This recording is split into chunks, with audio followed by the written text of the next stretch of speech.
Calaroga Shark Media.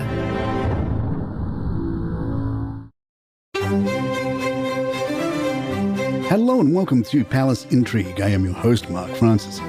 Royal expert Michael Cole tells The Express it's clear that Prince Harry is now being produced. The majority of his public appearances are not public appearances at all, but carefully choreographed video recordings played into events where his name on the invitation has been the main attraction. Prince Harry is playing a game that only can have one winner, and it won't be him. There is the very real possibility of a media gotcha, someone with a microphone asking a provocative question or throwing an insult in order to get a reaction from the prince. Live events cannot be completely controlled, but if you record things, then the message and the image both come out in the way you would wish the world to hear and see. He's trading on his royal status for money and then failing to deliver. This will not only diminish his personal reputation, it will be disappointing people who have paid good money to see or hear him. Royal insider Deep Crown observed, "I've been observing Prince Harry's public appearances and demeanor closely over the past few years, and I can't help but notice a distinct pattern emerging. When he's at these carefully staged events with Meghan, whether it's a red carpet gala or a charity function, there's a certain stiffness to him, a sense of unease, like he's not quite sure how to navigate this new world he finds himself in. The smile doesn't quite reach his eyes, the laughter seems a bit forced. It's as if he's playing a role, one that doesn't come naturally to him. But then every once in a while we catch a glimpse of the old Harry, the cheeky, irreverent prince who wore his heart on his sleeve and never took himself too seriously. It's usually when he's out with his old friends, the ones who knew him long before he became the Duke of Sussex. There's a lightness to him in those moments, a sense of ease and camaraderie that's been missing from his public persona of late. Meghan is rarely, if ever, present during those candid moments. It's as if Harry can only be himself when he's away from the pressures and expectations of his new life, when he's just one of the lads, free to let loose and enjoy himself without worrying about how it will be perceived by the media or the public. It's a telling dichotomy, and one that speaks volumes about the challenges Harry has faced in adapting to his new reality. He's a man torn between two worlds, struggling to find his place and his purpose. On one hand, he's committed to his wife and the life they've built together, but on the other there's a part of him that yearns for the simplicity and freedom of his old existence. Perhaps in time, Harry will find a way to reconcile these two aspects of himself, to be the devoted husband and father, the compassionate activist and philanthropist, while also holding on to the essence of who he always has been, the fun-loving, mischievous prince who captured the hearts of so many. But for now, it seems he's still grappling with the duality, and it's a struggle that plays out in the public eye for all the world to see. Harry made a surprise appearance at the annual general meeting of Travelist, an eco-tourism firm, amidst rumours that he had been dumped from the organisation. Speaking via video link from his home in Montecito, Harry urged the travel industry to do more for local communities in key holiday destinations. During his speech, Harry emphasised the importance of supporting the communities that form the backbone of the tourism industry. He stated, "Travel and tourism relies on destinations, held together by communities, without which we have nowhere to travel to. Communities are the beating heart of travel, and we must do better by the people who are the custodians of the places we visit." Harry's appearance comes after both he and his wife, TV cooking show host Meghan Markle, faced accusations of hypocrisy for using private jets to attend various events and engagements.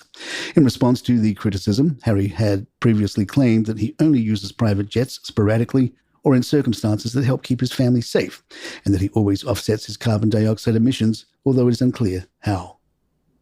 Meghan recently announced her new lifestyle brand, American Riviera Orchard, on social media. However, The Independent discovered that the UK website domain for the brand surprisingly leads to a food bank instead of the expected lifestyle website. The .com website leads to a stylized page introducing Meghan's brand and features a waiting list for interested individuals to join. Curiously, the .uk domain for American Riviera Orchard directs visitors to a landing page for the Trussell Trust, a food bank charity, and subsequently to a fundraiser. This unexpected redirection has raised questions about the brand's UK website and its connection to the charity. Harry has officially changed his country of residence from the United Kingdom to the United States in paperwork related to Travelist.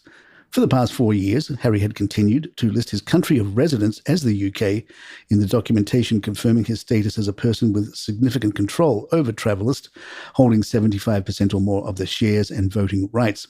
However, a recent filing at Britain's Companies House, seen by Newsweek, stated, New country/state, usually resident, United States. The change was made on June 29, 2023, the same day Buckingham Palace publicly confirmed that Harry and Meghan had officially moved out of Frogmore Cottage. The eviction notice was sent to the couple in January 2023, just days after the publication of Prince Harry's memoir, Spare, which made numerous allegations against the royal family. Palace Intrigue will be right back. Meghan and Harry recently experienced an awkward moment on camera during an event in Miami. The incident occurred when Meghan presented Harry with an award and then posed for a photo shoot with the Duke and others, which was captured by the couple's Netflix cameras for an upcoming show.